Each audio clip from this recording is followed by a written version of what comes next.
7 on Saturday, and we are here for another session of questions for the dragon. And we are all gathering slowly. It's a holiday weekend. Not sure how many people are here. Stephanie, would you call up on your phone just so we can see Sure. how many people are here? And I'm Stephen the Channeler. And this is Stephanie. Welcome. And we are sitting here with our little dog, Rumi, and he is on Stephanie's lap right now, being a funny little pupper. And we may share a photo of him at some point, actually. I wonder if we should just do that now, since we're thinking about it. Let's see, I can just... We have 5 right now. Okay, 5 people gathering. That's beautiful. So we're going to share a picture of our dog, Rumi, since he's here. Let me see if I can find one to put up on the screen really quick. And here's a good one. Well, it might be rather large and frightening looking. Not frightening. Not Very frightening. precious. Okay, Stephanie says our doggy is never frightening. Okay, here we go. So I'm going to see if I can shrink that down a little so that we can see. There we go. That is Rumi the dog. He's a fluff meister, as you can see. Kind of like the head of a mop, about that size. And he floats around the house and growls out the window at squirrels and things. And you can see he has a precious little smile. That's Rumi the dog. Come to join us. He's sitting on Stephanie's lap right now. So With the same smile. yeah, he does have that smile right now.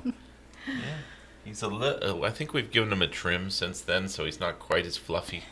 But anyway, that is whenever you hear this this growling, snarling, dog that thinks that he's a hellhound or something. He has an inflated sense of self. Let's just say. So he's about the size of a rugby ball or something like that. So, okay, so let us do announcements then. Let's see. Announcements are our Working with Dragon Energies Level 2 class will be starting on January 4th. That's Sunday. There's still time to sign up, and only if you have taken or are currently in the Dragon Energies Level 1 class, because that is a prerequisite for Level 2. And Jadon Se has already channeled in a very nice outline for this class, and we're gathering up all the class materials. It's going to be really great. Much more advanced than Level 1, more hands-on. So that'll be a great class. Join us if you can, if you have the prerequisite. And let's see, we are almost to the point where we have enough pre-orders for the Oracle deck, the physical version of the Oracle deck. So we're very close to pulling the trigger on the first run on that. So if you want to get in on the first run of physical Oracle deck cards, it's going to be a boxed set. It's going to have a special wooden box that it comes in with Jadon Se and a couple little special treats there. And it won't be your average Oracle deck, let's just put it that way. So if you want to get in on that first order, just go to jadonse.com. That's JADONSE.com, and you'll see a little place to order that in our store section of the website. Let's see what else. We're up to almost 100 apps out there in the world for the app version of the Oracle deck, and it does really help us if you put a review in. If you're on Android, if you go to the Google Play Store and give us however many stars you think we deserve, and do a little review, and the same on the Apple App Store. It just helps get the app out to new people, and it helps people decide whether or not they want to give it a try. And so we would appreciate that if any of you who really like the Oracle deck app, if you'd give us a review.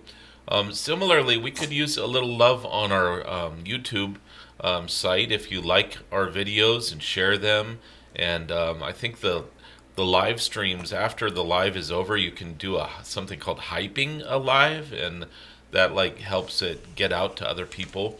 Especially, we have many subscribers, but generally a small fraction of our subscribers show up on a given live stream or a given recording. So if you could like, share, and hype our YouTube videos, that would be lovely. Okay, I think that's about it for announcements. We will go ahead and start doing shout outs. We love this part where we're all seeing where in the world we are right now. So beautiful. We are okay. So let's do some shout outs, please. List where in the world you are right now. We have Long Beach, California. We have Berkeley, California. Faro, Portugal. We have, let's see, North Bend, Oregon. Hi, Mom. Who else is joining us now? Shout out where you are, please. I don't think I've missed anyone yet. And Stephanie and I are in the shadow of Utah. Mount Shasta. We Los have Angeles, California. Yeah, Utah, LA. And Massachusetts, Groves, Texas, Amsterdam, Netherlands. London, England. Yeah, beautiful. So we already have a very global audience here. We have Ankara, Turkey. Holland, beautiful. We have Woodstock, Georgia.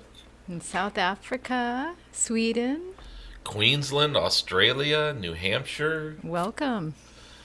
Yeah, it's a beautiful little gathering of global dragon keepers. So welcome to everyone. And I hope everyone who has been observing the holidays, I hope you have had nice gatherings with loved ones, and even those who do not observe these holidays, I hope you have been having nice gatherings with loved ones. Always good this time of year, just before the first of the year, and energies are shifting, and we're getting ready for this next coming year that promises to be very transformative. Jadon Se has a few things to say about 2026, and speaking of Jadon Se, maybe we should just go ahead and tune in and see what he has for us today.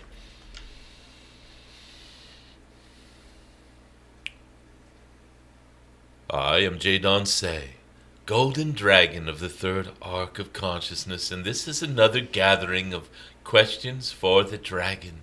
We meet every Saturday in your way of reckoning at 11:11 a.m. Pacific Time, so that you may have access to a cosmic golden dragon and get your questions and clarifications answered. And we only ask that many of your questions be of interest to all of those gathered. So let's not get so personal that everyone else is wondering what we are talking about. It is questions for the dragon that are of service to other dragon keepers and those gathered here. And sharings as well, dear ones. Those of you working with these dragon energies and having understandings or visions or dreams or encounters with dragons, it is a beautiful time to share these experiences as well, dear ones. Let us, if you give permission for your inclusion in this dragon's reading, this message will be for you as well. It is not necessary to type this in the chat or say anything. Just if you give your inward permission to be included in this reading, there are energies coming through for each of you, and we will touch on the ones that are, let us say, overarching for those gathered. Dear ones, there is a pronounced energy. When will this golden age really get started, and where are all these changes, and why is it that we are still dealing with things like chemicals being sprayed into the air, and inappropriate behaviors, and warmongers seeming to be doing their saber rattling and all of this? And dear ones, those of you who are tapping your feet and not necessarily seeing the vast changes that are occurring right now, let us just say to you, It is almost over. The times of density of darkness, these top-down patriarchies, these systems of control and subtle enslavement and warmongering and all of this, they are playing out, dear ones, and they have almost run their course, let us say. All of them are coming to an end, these inappropriate energies leaving this your Gaia, leaving the experience of humanity here, and all of the beings on this beautiful spinning planet. Dear ones, it is almost over. And your challenges that you have been facing, each of you, many of you having financial issues, or let us just say flows that seem to be blocked, and challenges. These are very nearly complete, dear ones. You will soon be moving forward with a smile if you are not already. Some of you are already in the flow, so to speak. And because of this, you are the way showers, the early adopters of the golden age, showing those around you that there is a bright and beautiful dawn. If many have not seen it yet, have not noticed or looked out the window, so to speak, to see the colors in the sky and the beautiful golden age dawning. And dear ones, your act of gazing in that direction, your acts of giving your energy and focus to this, help others to see and awaken to it. So you are the early adopters, so to speak, the way showers, trailblazers, if you will. For change is here. Change is coming, and change has arrived. Dear ones, many have just not noticed the scope of change. In the last several weeks, especially the last 2 weeks, so much has changed. Dear ones, new systems of energy being finally released and unveiled. Yes, dear ones, some of these technologies, these so-called free energy technologies, have been around for quite some time and have just been suppressed and buried and patented and then shelved, so that no one can get access to them, so that the old systems of control could remain in place as long as possible. These have fallen away for the most part, and the new seeds of the released technologies and beautiful energies are coming. Several of them are public at this point. Your cold fusion, there are several beautiful energies, free energies, so-called. Let us just call them abundant energy sources, abundant, nearly cost-free, let us say. They are so abundant, and there are so many competing technologies that there will not be these capitalistic grabs for money out of this. It is no longer possible, for as these energy technologies are open sourced, so to speak, your old systems of patents and trademarks will not be able to keep up on putting a stranglehold, so to speak, on these. This is only energy technologies. Dear ones, your financial system is undergoing a complete redo, let us say, a makeover, and it is already occurring beneath the surface. It is just not yet fully public, but it is well underway, dear ones. Your medical industries are undergoing a great transformation. Dear ones, there is already, let us say, the cat is out of the bag for many of the afflictions that your legacy medical systems, we will come to call them, used to try to keep these maladies going, so to speak. It was not a healthcare, it was a sick care system. It was a perpetual sickness system, let us say. One drug introduced to solve one problem, but creating 3 new problems in its wake, each with a drug to address this. And dear ones, these times are changing, and we are moving beyond this rapidly.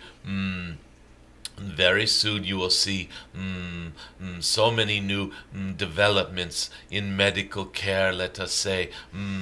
And we are seeing a great cleanup of all of the industrialized food and food production that is unhealthy is being seen and called out for what it is. And so many of these toxins in your environment, many of them from unconscious quote unquote progress, and some of them purposefully inserted into your beingness to more easily control humanity, you might say, by slowing them down, making them lethargic or overweight or sick in some ways. And dear ones, all of this is falling away rapidly. If you look around, you will see, you will not hear most of this announced on your mainstream media devices and pardon me, your systems of news delivery. Let us just say many of these will not be grand announcements. They will just be percolating to the surface, and little by little, those around you will realize, oh, there are these new energy technologies. There are these new cures for what used to be incurable diseases, or so we were told. Some of these are not even truly diseases. Some of these are simply reactions to toxins in our environment. And dear ones, so much is shifting right now. Change is coming. It is already here. However, it is just not so widely seen as yet. Here again, you, dear ones, are the way showers. When you start paying attention to these new developments, you can tap a few people on the shoulder and say, have you noticed this? And it will spread, dear ones. It is, your awareness is so important at this time, dear ones. And there is a component of this that many of you are still working through, which is, be honest with yourself, dear ones.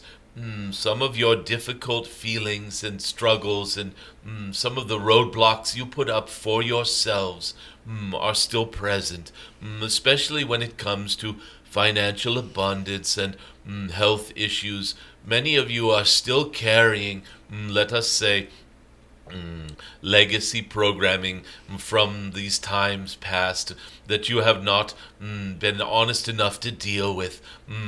Some of you still believe what your legacy medical systems have been saying is happening, and some of you are still very much in trust of this. And let us just say that you are being impeded by your own belief systems in many ways, and it is now a good time to take a fresh look at everything that you hold to be true, especially those who you hold to be sources of authority in your world, whether they are wearing a white lab coat or whether they are some nuclear physicist or theoretical physicist speaking on some device somewhere, or some priest somewhere in a dusty church saying that this is what is going on. It is time for you, dear ones, to take a fresh look at all of these, what you have felt as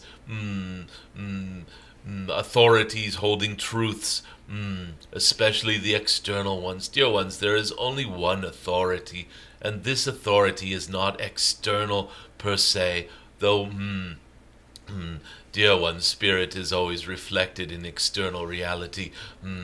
So let us just say that the priesthoods and authority structures that you have trusted in the past need a review. And as you review this, you are being honest with yourself, dear ones. You are realizing that even the difficult challenges you have faced, and let us say even dis-ease and problems that you have cropped up in your world, in your life, have gifts in them, dear ones. And it is only when you get the gift of each challenge that you are ready to release it.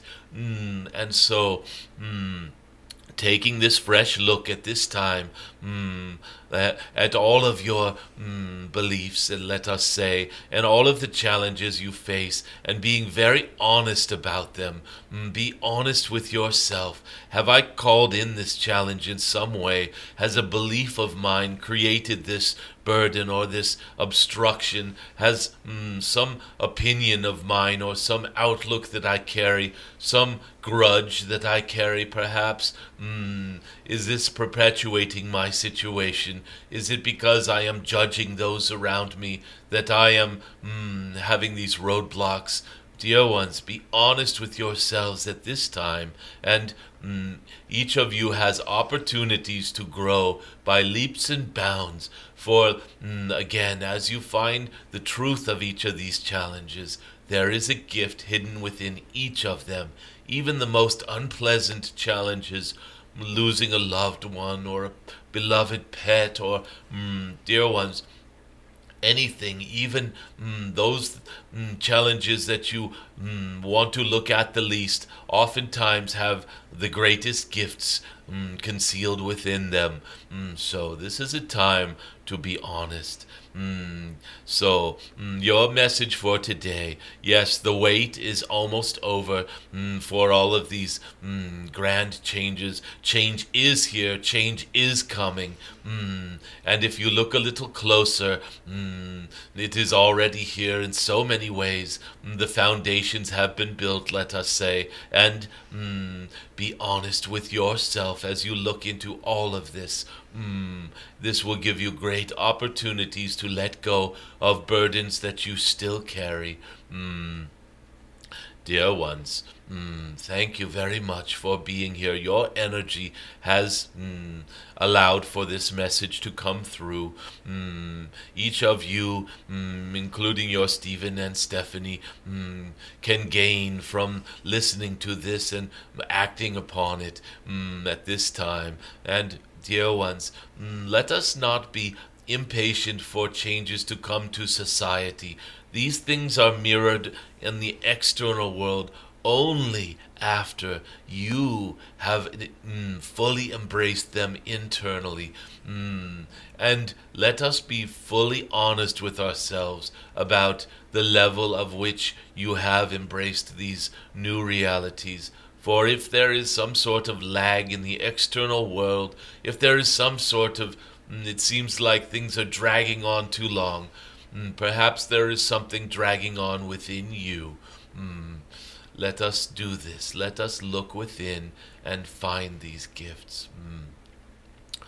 Very good. Let us now take a little moment to just take a deep breath. Set aside any worries or anxieties we may carry, and gain an internal clarity for that which you wish to ask of this dragon or this gathering here. For many of you are able to answer these questions just as well. Sharings are beautiful as well. Take a deep breath, and as your clarifications, questions, or sharings come to you, please type them in all uppercase. Your beautiful and loving Stephanie will read out these questions and add a beautiful energy of her own to them. We welcome your questions, dear ones. I see Aaron Darvish has a question. Jadon Se, how many of our new Golden Age timelines can you observe? Dear ones, this is a beautiful question. Sorry, we were just getting this on screen for you. How many of our new Golden Age timelines can you observe? Dear ones, you have heard this dragon speak several times of timelines being, let us say, of use to stories and pertinent only to a story. A timeline is a construct, let us say, a progression of storytelling, we could say. every good story needs a beginning, a middle, an end, etc. And because of this, timelines are important and they are of use, dear ones. And since these timelines pertain just to those stories and related stories, overarching stories, you might say, they are just simply ways of creating a coherence for these stories. And when we move beyond each story, we are moving beyond what you consider to be linear time. It is like a library of stories, each with its own timeline. And oftentimes stories interact with each other very much like the flow of a river. So as we look upon your Gaia, your civilizations of humanity here upon this world of yours, we see this grand story, each with intertwining stories and this grand movement, let us say, of history. You notice that history, his story. His is an old throwback to patriarchal times where we could only think of God as a man with a white beard sitting on a golden throne somewhere, and it is not his or her story, it is the story. We should change this word from history to the story. The story, the story. It is, let us say, a river of storylines, timelines, dear ones, and many of them moving together like waters in a river. As they hit, say, a cliffside or a canyon, they bank, and some stories branch off across the boulders and rocks, and some soak through the ground and make their way quietly through this area of the river, and others are in the grand flow of the river, and maybe a bank of the river where so much water is gathering and there is a force of flow. And this is how this dragon sees time, dear ones. The flows of energies, the flows of these timelines, they are not linear. They curve and intertwine and braid through each other, and it is so beautiful to see how they intertwine and work with each other. However, dear ones, you cannot put a number of story times and timelines. How many of our new golden age timelines can you observe? So, dear ones, there are several timelines that are pronounced, and more than can be mentioned here that can be observed. And each of them, either granule aspects of one grand story, or diverging and converging timelines, dear ones, bifurcations, trifurcations. You get the picture. It is like a river delta. When it hits the sea, it spreads out, and there are all these little rivulets, and all of them end up in the ocean, dear ones. But they each take their own little meandering path, let us say. This dragon can see many different golden ages and different aspects of a grand golden age, you might say. My apologies for speaking in riddles. There is no number that I can give you, dear ones.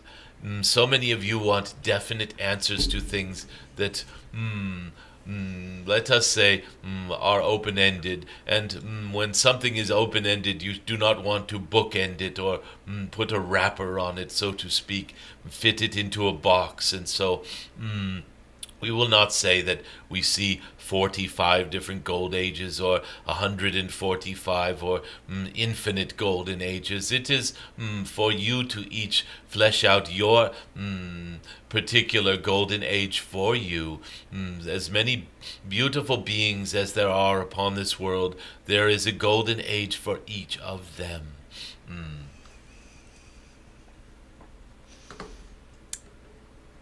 Okay. I see Eleanor 237. Hello, Jadon Se.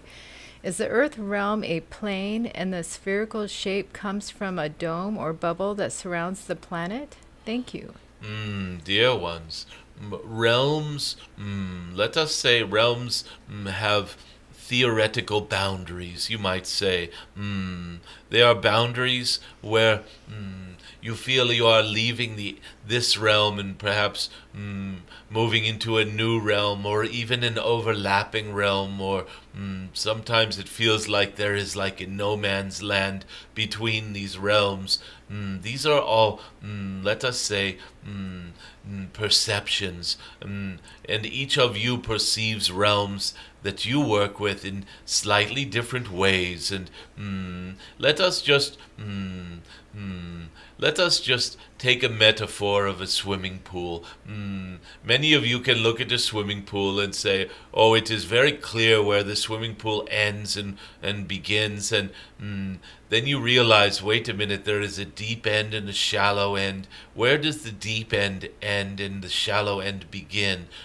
Is there a boundary?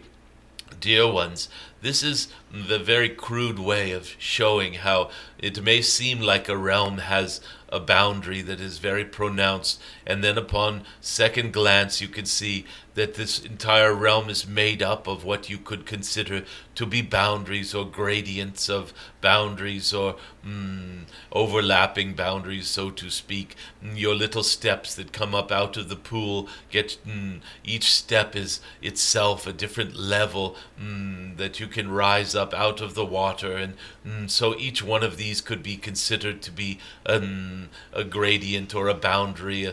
And so dear ones, these are all constructs of the mind. When you try to say, is the earth realm a plane? And dear one, a plane just means, in many ways, a flat field. And when you have this plane of existence, it is, humans are so, and many beings that use rational thought are so ready to try to carve things into levels and layers and planes, and it is like saying these clouds are in the stratosphere and these clouds are not, and it's where does the stratosphere begin and where does it end? And dear ones, these are constructs that each of you use. You could say that your earth ends at the atmosphere. You could also say that your energetics of this earth extend well beyond your atmosphere. Many of you are aware of a magnetosphere, and it is not a sphere, it is a teardrop shape, for it is blown by the solar winds. And there are so many different boundaries to your world, dear ones, and many flat earth enthusiasts, they tell themselves stories that the world is this flat disk and that there is this ice wall and all of this. And dear ones, if this is the backstory of your realm, your inner story of what this earth is, then it is true for you, and you have decided to come and play on a flat earth, and therefore you will see everything through that lens. More of you are subscribing to the idea that world is a sphere, an oblate sphere. It is not a perfect sphere, for it is spinning, and the equator bulges a little further due to the centrifugal forces, and many of you see this mirrored throughout the cosmos and other planets and gravitational forces, and this becomes your story and the realm in which your story unfolds. And there is overlap, for you are mixing it up with humans who believe in this flat earth and humans who are convinced it is an oblate sphere that is spinning and hurtling through space and spinning around this star, and you have humans doing both here. And so therefore the two realms, those are very different realms, a flat earth realm and a spherical realm of earth, but they overlap in the stories of those who are mixing it up together. This is why it is beautiful. You can have these pointless arguments of whether it is a flat or a spherical earth, and people get upset about this, and it is very hilarious to those of us in the dragon realm watching people argue over such things. It is like arguing over whether or not your Lord of the Rings is contained within a book or not, and it is funny, it is beautiful, and dear ones, let us not try to define the shape of the earth, whether it is a dome or a bubble or a sphere or a disk or all of that. For this would just erupt into all of these arguments once again, and they would be grand arguments and fun arguments. However, when everyone is right, there is no argument. And this dragon knows that everyone is right. For if you truly, to your core of your being, believe that this world is thus, then it is simply thus for you. End of story, or beginning of story, depending on how you look at it. Home Drawn Studios is asking, time has sped up so much for me that I miss some days, it seems. Is this a result of timeline jumping? Dear ones, timelines are, again, relative to a story. Some stories are gentle, and they move with ease, and they move slowly sometimes, and very nuanced, and say there is a story that has a melancholy element to it, and there is a being in this story that is exploring sadness from previous lifetimes. This will not be a fast-paced story compared to one where there is a warrior who is bent on changing the world in some way for the better and bringing more justice, and this Joan of Arc story or something like this where it is very fast-paced and time moves differently in both of these stories. And dear ones, as you change your inner being, your timelines will seem to slow down or speed up depending on your focus. And when you are highly focused on an outcome and, let us say, energetically focused, your time will seem to go by very rapidly. Everyone can understand the feeling of a child whose birthday is only several months away, maybe 3 months away from their birthday. It is close enough that they can see that it is getting close to their birthday, and they're telling their mommy and daddy and family members what they wish to have for their birthday or wish they could have or whatever. And as the birthday gets closer, it seems that it takes forever for it to arrive, for this child's focus is so laser-like on this birthday event. It's taking forever. Or sometimes you order something that you have been saving up for, and you're waiting for the package to arrive, and we have these devices that have tracking numbers, and the closer it gets to arriving, every day you're tuning into the tracking and seeing where this package is. Is it coming soon? Or you see how the more you focus on this, the longer it seems like it takes. And if you are breathing and you hold your breath and you start counting, you say, I'm going to hold my breath to the count of 84. Well, dear ones, those 84 seconds might be very long seconds for you, especially the last several of that, as you are holding your breath. And if you're not holding your breath and you're just going about, say, mowing the lawn or something like this, and someone says, 84 seconds from now this will happen, and if you do not care and do not focus on it, that 84 seconds goes by in the flash of an eye. And it is like this, dear ones. It is your consciousness that is slowing down or speeding up time. Okay, Amelie 2225. What are some of the physical changes humans will experience? Will we eventually be able to fly in body form on Earth? Are the physical changes already beginning? Dear ones, each of you can already fly. Let that sink in. Each of you can already fly.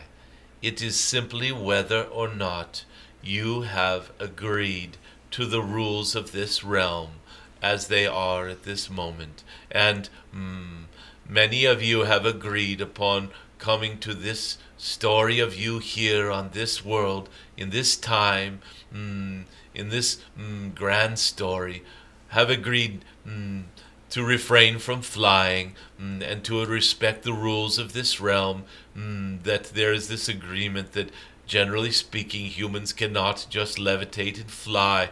We will allow for certain yogis and mystics and Buddhist meditators and these people who spend their entire lives as monks. Well, we will allow for the idea that they might be able to levitate or something. For it is not your average everyday human being that can do this, and it is okay if somebody in some monastery in Nepal or in a cave somewhere who has spent their entire life doing mystical devotion, well, we can allow them to levitate, and it does not shake our world up. However, dear ones, if everyone who you consider to be an acquaintance or friend suddenly had the ability to fly around and dear ones, you would not have people looking for parking spaces with their automobiles. You would not even have parking garages anymore. You would not even have airports anymore, per se. And dear ones, do you see how drastically the story of your world would change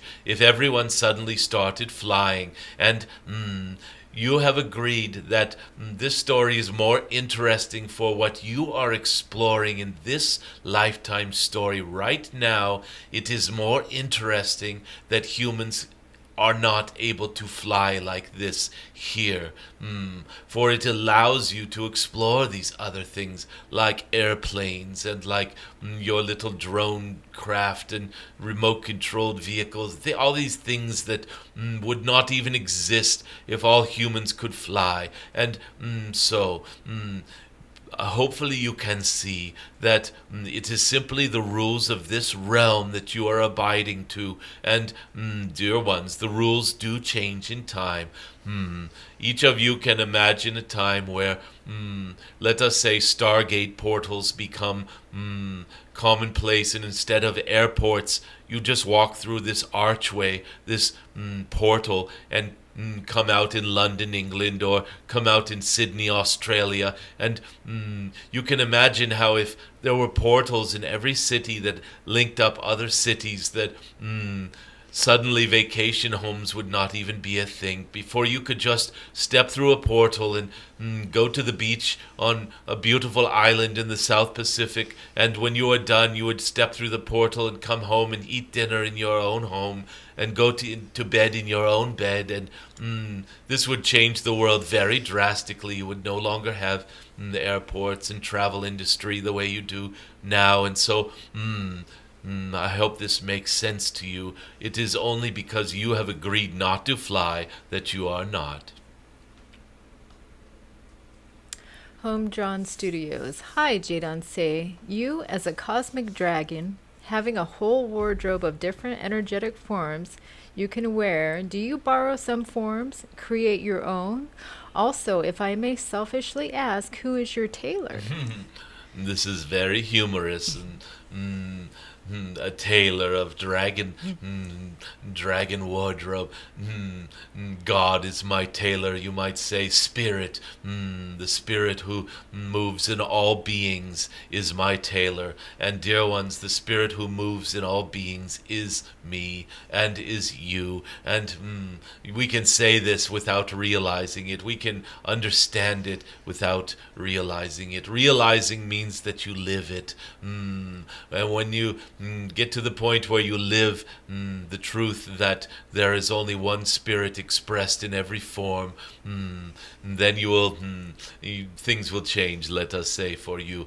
For now we can say these words, and some of you can intellectually grasp this and play with it for a moment, and most of you will just sort of just lay this aside, for it is too much to understand all at once. And so dear one, let us just say that when you reach a certain level of working with energies, it becomes possible to shapeshift. It becomes possible to transform one form into another at will. And once you have mastered this, dear ones, bodies and wardrobes and objects no longer mean the same thing to you, for you can simply shapeshift at will, or you can simply modify your entire environment at will. This is where you are heading, dear ones. Even your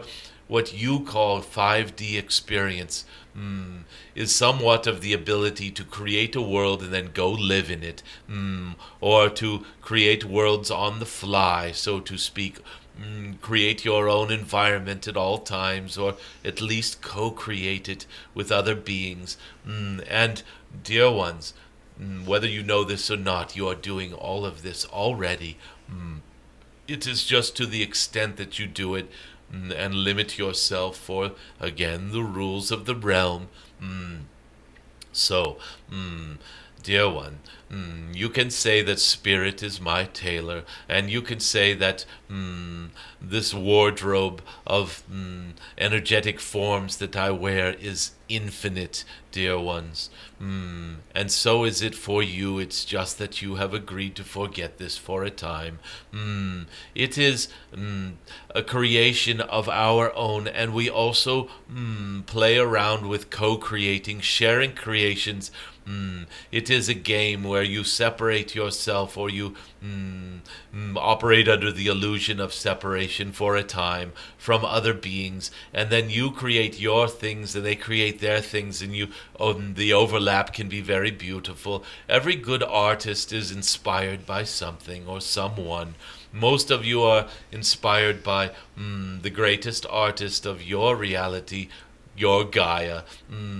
Art is so often inspired by nature. And dear ones, who is the true artist through all of these natural creations and artistic creations?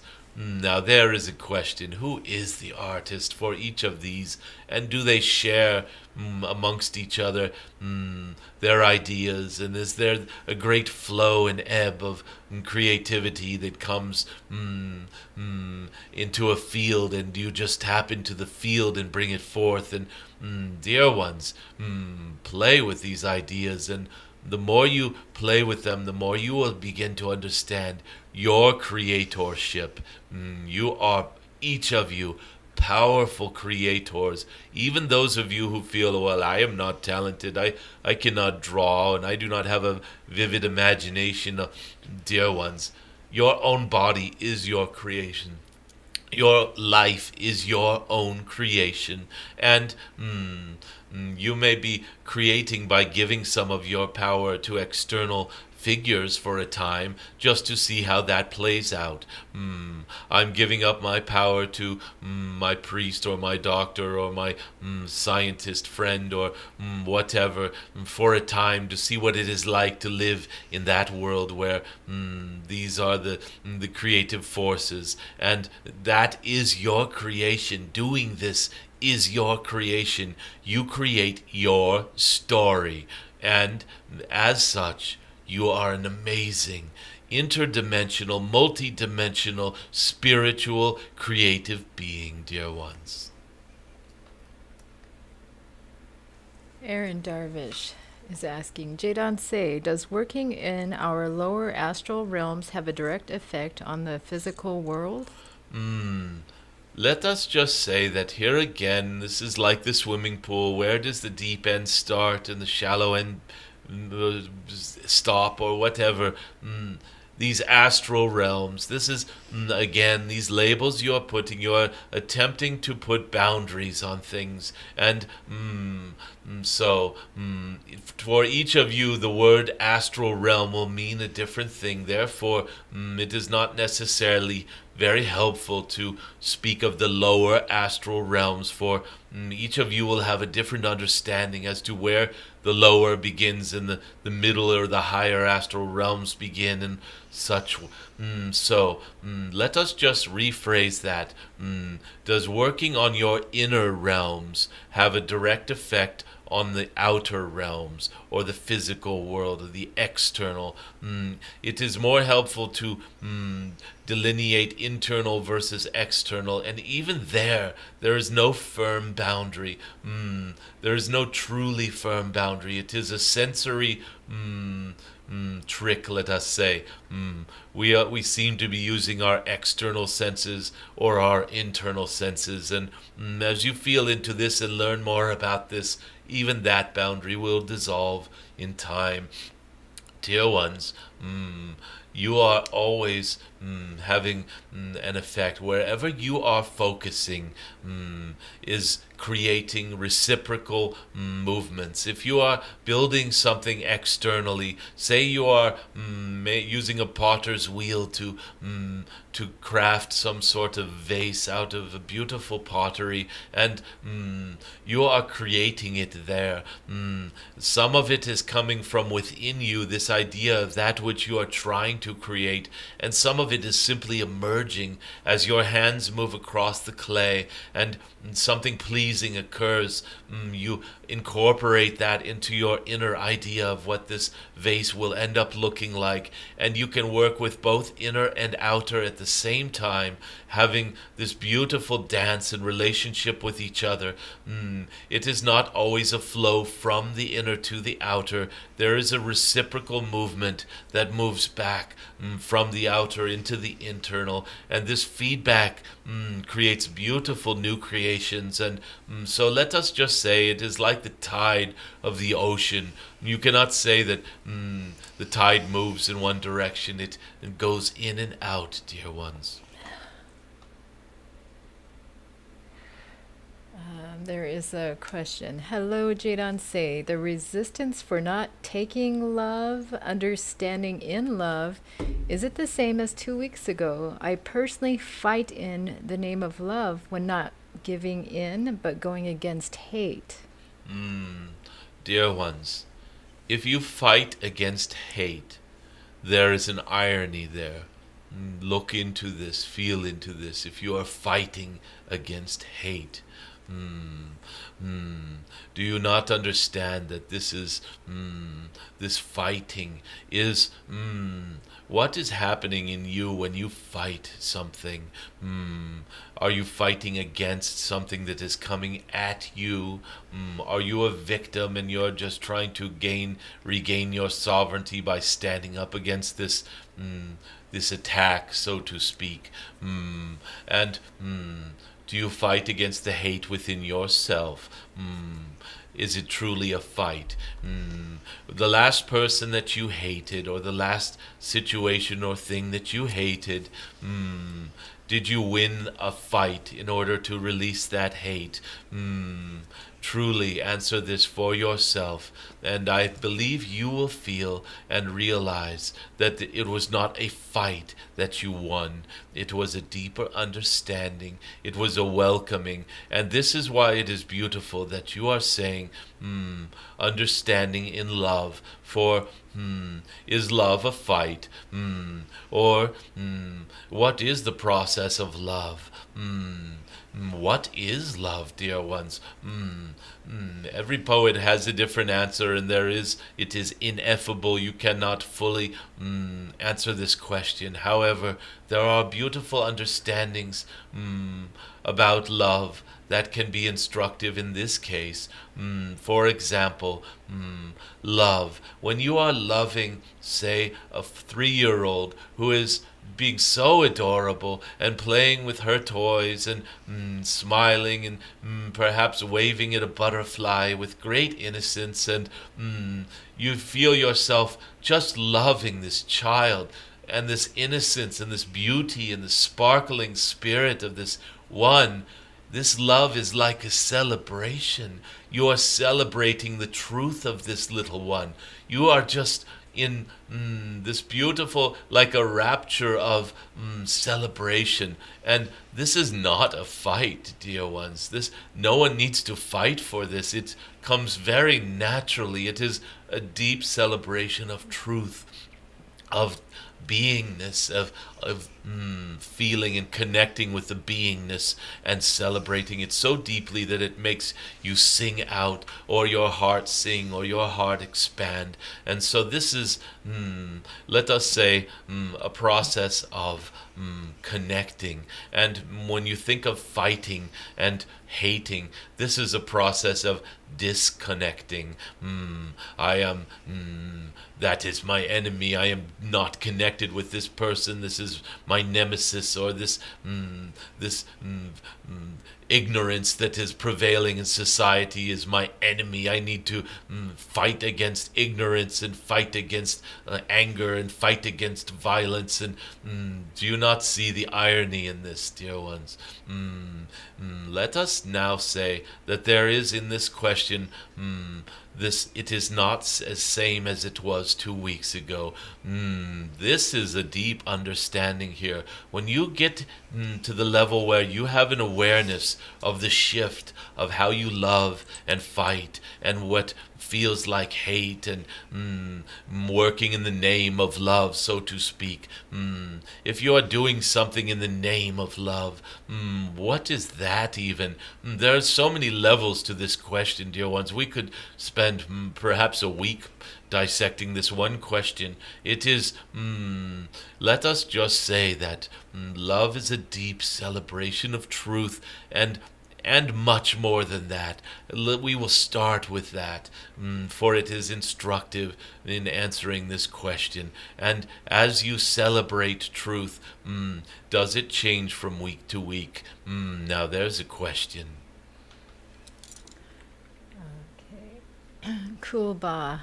Hi, Jadon Se. How can we better meet others of like resonance? Will the golden age change the way we find love? Dear ones, your Stephen and your Stephanie were connected. It seemed like to them they were connected by something called a stargate, this geometrical form that Stephen was meditating in when he reached out and called to the universe for his true love. And your Stephanie was in a very similar situation where she came to the realization that it was time for her to call in a true and deep love, and a being that connected so deeply with her, that was a protector and provider and all of this. And dear ones, both were on very similar journeys of opening up within themselves to call out to the eternal one, to the divine. Please connect me. I am ready. I am ready for this. Please connect me with the one I am meant to be with. And dear ones, for these two, magic happened in the course of moments.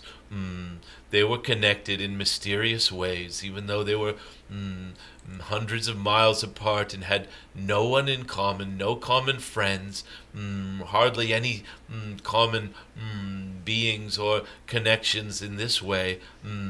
The divine was able to connect them, and they noticed each other. Well, let us say the rest is academic, for they are sitting right next to each other right now, and even holding each other's hands right now. And this is instructive of the process, dear one.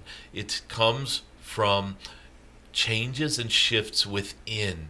When you call out for that which it is that you are ready for, let us say, that is the resonance of which you speak, Kulba. The resonance is, let us just say, you are aligning yourself with a greater portion of your beingness that knows exactly who is perfect for you and what is perfect for you. And as you, let us say, stop standing in the way of that connection and flow of the within, that is when the magic really begins to happen. The flow begins, and soon you are, this is how you find your love. And it does not take a golden age on the external for this to happen. It takes the golden age within. And what is this internal golden age? It is trusting in the divine, trusting in your higher, greater beingness. Whatever it is, you can fill in the blanks. Trusting in the Tao, whatever this means to you. There are no words that are sufficient for this. It is in inner alignment with your greater beingness, your higher, greater self, and where that leads to, into the realms of the divine, that true love effortlessly comes to you. University of Lisle is asking, do you have an experience to share of your first golden age? What did you do, and how did you embark on that journey? Dear ones, it may be tiresome for many of you to hear from a cosmic golden dragon that there is only one eternal now, one moment of now. Let us say that all stories exist within the realms of eternity. And so, therefore, if you ask any cosmic dragon what was your first X, Y, or Z, there will not be an answer for you, for there is no beginning and no end to a spirit. And we can share with you several golden ages that we have experienced, that come to mind. And why would they come to mind? They would come to mind because we would feel that they resonate with your question. And so if we tune into your question, do you understand that the main question inside of your question is, am I ready to embark on my journey into the golden age? You are looking for an example from a golden dragon, a cosmic golden dragon, for how this being embarked upon some golden age and some other golden age, you might say. And because of this, it is apparent that it is you wondering whether or not you have what it takes to embark on your golden age that you are looking into. And let us just say that you have everything you need to do this. For you even to ask this question means you already have in your field embarking on your golden age. Indeed, you have already embarked. You are already in progress in this journey. You have taken several steps into your golden age. And yet you are questioning whether or not you truly have, for it does not always seem so golden, does it? Well, dear ones, let us not make this into a Disney moment where the butterflies come fluttering around you and lift up your cloak, and the birds come under your feet and start you start flying on a cloud of birds. And it is your own footsteps that are taking you into this brilliant dawn. And at times you might still stub your toe. At times you might still encounter a boulder in the middle of the path that you have to find a way around. And this does not mean that the golden age has been blocked from you or prevented. It simply means that your journey into this golden age is not a Disney journey. It is your journey, and you will have as many roadblocks as your greater higher self deems as necessary for you to fully appreciate and love this golden age. For if it comes so easily, it may not be cherished the way it was meant to. Many ask, why is childbirth painful? Why is it such a harrowing experience for the mother?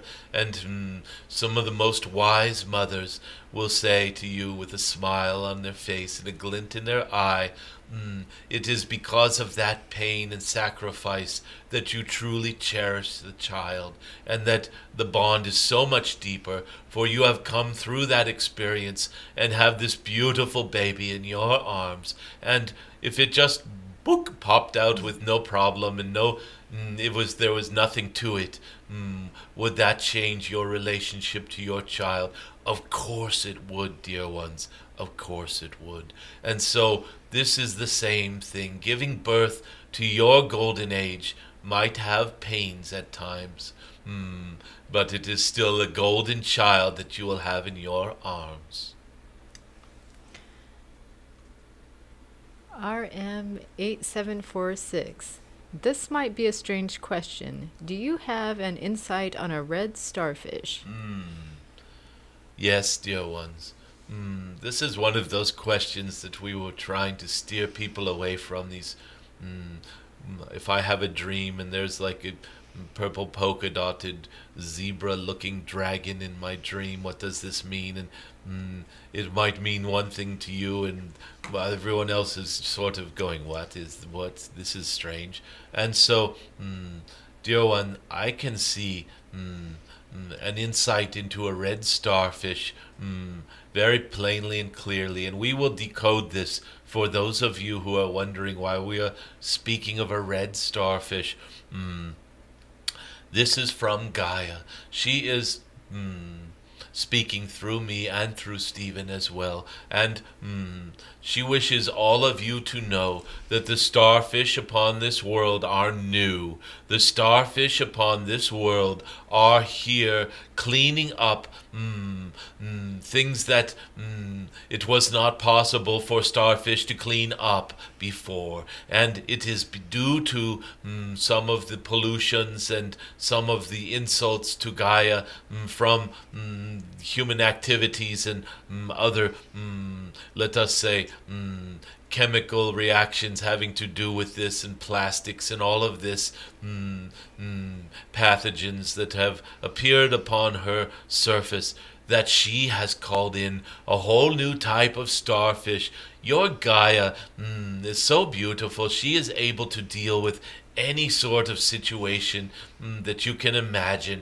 And yes, there are new starfish coming, and they are not called starfish only because they have this shape that looks like an aster, a star. They are also called starfish, for they come from the stars, from oceanic worlds amidst the cosmos. They are gifts of the stars, and there is a new type of starfish here, and the ones that are the most amazing shades of red are the newest of them. Dear ones, you will see new colors and patterns on starfish that have never been seen before in your eyes of your scientific catalogs and all of this. These are the new ones that are here to clean up the mess on aisle 6, so to speak. You have help from the stars, quite literally, and these starfish are a beautiful example of this. Thank you for this question, and thank you. It may have seemed like a very odd question. However, it is a very beautiful question, for it is helping those who are gathered here to understand how very beautiful your dear Gaia is and how much help she has. Okay, Nazi Shura is asking, based on our collective field, what could you tell us that could accelerate the embodiment and complete alignment with our divinity? Thank you, dear one, for acknowledging the collective field that is here and present, for accelerating alignment with your divinity and our divinity. Yes, dear ones, is, let us say, a collective transmission that you are asking for. Those of you who are gathered here now, and those of you who are listening to this in a recorded session in what seems to be your future, you are still here in this moment of now with us, and this answer is for you as well. What you can do to accelerate your complete alignment with divinity is understanding, dear ones, that you do not know who you truly are fully. If you are open to this, many of you have this habit. I am me, I know myself, and you have this name and you have this backstory, where you went to school and how you dealt with a bully or with a teacher that was difficult or anything like this. Many of you have a very firm idea of yourself. This is me. I know who I am. I know myself. Those of you who wish to accelerate your embodiment and complete alignment with divinity, well, dear ones, complete alignment, let us say, is inappropriate in this story, in this moment, for your complete alignment with your divinity would take you completely beyond this story and would circumvent what you have come here to complete, let us say. So we will not say complete alignment is appropriate at this time. Accelerating the embodiment and alignment with your divinity comes from this one question: what is myself? Who am I truly? What even is the idea of a self? Who am I? What am I? Where does this begin and end? And how far into divinity does it extend? This is like this question that keeps coming up in this session about boundaries of realms, and where are the boundaries of me? Do I have boundaries? What is myself? And the further you go into this question, dear ones, it will greatly accelerate your alignment with divinity. Thank you for this beautiful question.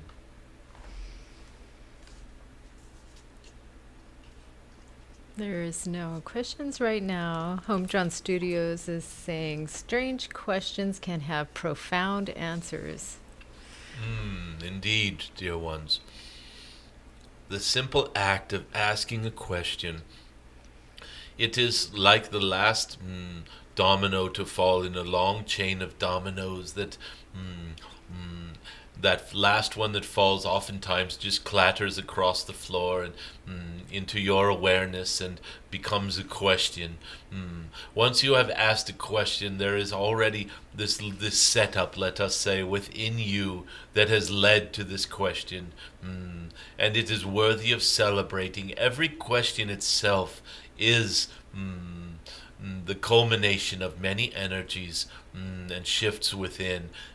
For when you dare to ask a question, you have already allowed for the answer to come. And simply allowing that, the space for that change is the beauty of asking a question. If it is come up in your field, it is already in your field. If you can dream it, it is already being prepared for you. If you can ask it, the answer is already very close. It is beautiful when you understand how these changes within you result in that one last domino clattering across the floor. Very good. We are now at 1224 in the Pacific time. Oftentimes we complete this questions for the dragon at 1222. This has happened more than once. And someone has posted 2121. It must be your moment of now. And so we will say that this is a complete gathering, and we will just, let us say, add one last little bit to this, and that is, whether you have been aware of this or not, there is a being gathered amongst you here who has been blessing you silently the entire time. Some of you can feel into this. Some of you already know who this being is and where this blessing is coming from. let us just say it is a blessing from the heart. And this heart has wings.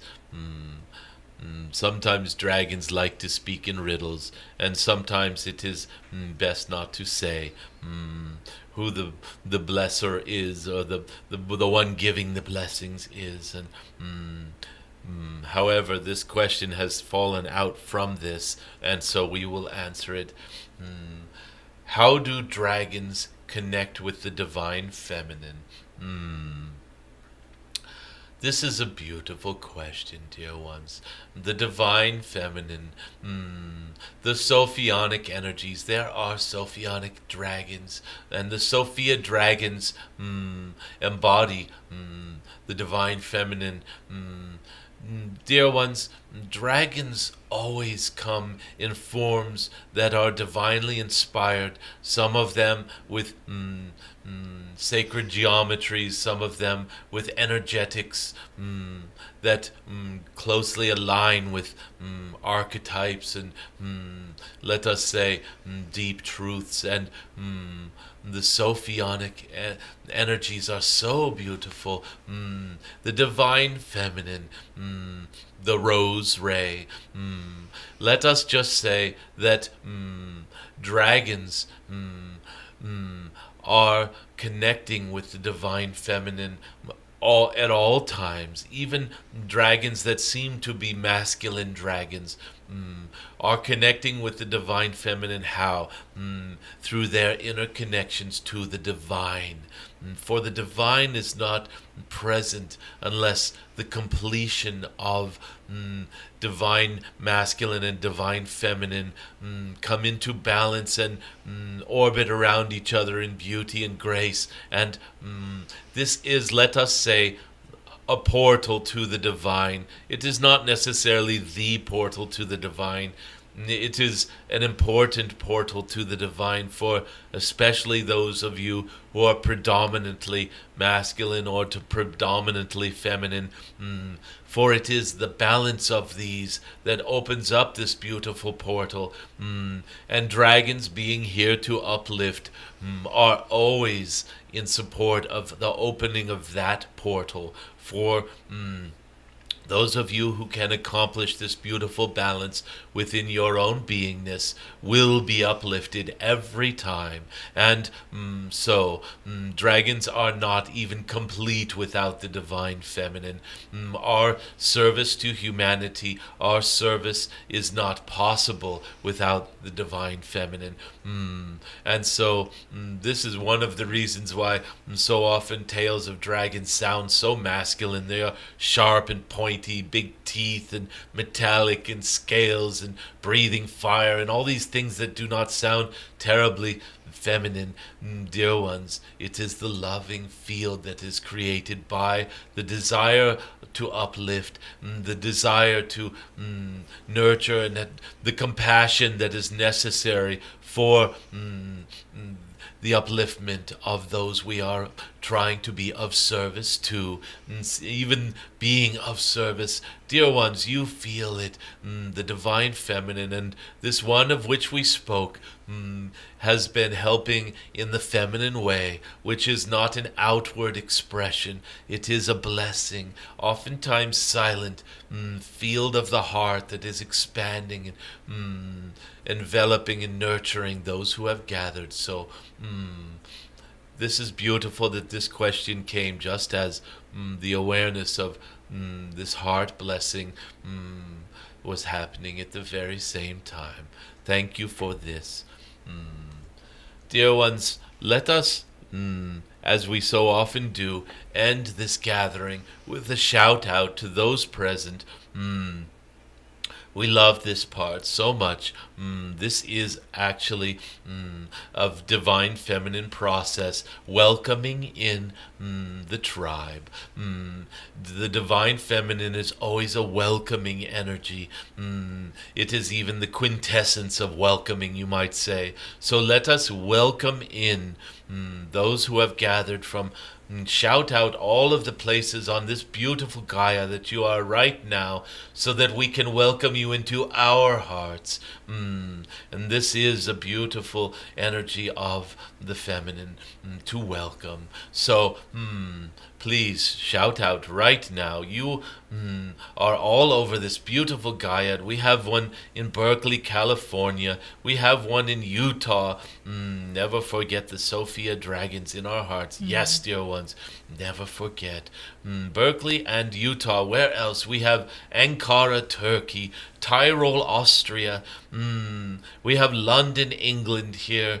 Welcome to you. We have Los Angeles, California, North Bend, Oregon, your beautiful Stephanie's mother, and we have South Africa. Welcome to all of you. We have Thailand here in the house. We have Amsterdam, Netherlands. We have Queensland, Australia.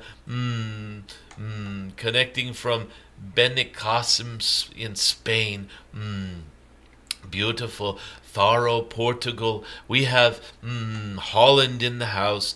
Downers Grove, Illinois is in the house. Welcome to you. We have New Hampshire in the house. We have Cape Town, South Africa. Welcome to you. We have Cyprus in the house. Beautiful, welcome. And we have Groves, Texas, Houston, Texas, Trinidad and Tobago in the house. Beautiful. Do you feel this, dear ones? Are you all welcoming these dragon keepers, your tribe? Yes, dear ones. Welcome these beautiful ones, dear ones. We thank you all so much for being here. You make more of a difference than you know. Even those of you who asked no questions and gave no sharing, your presence matters. Your energetic field was felt and is being felt, and you are of service to Gaia, each and every one of you in your own way, and consider yourselves dragon keepers, dear ones. Thank you for joining us, and we will look forward to speaking with you again very soon.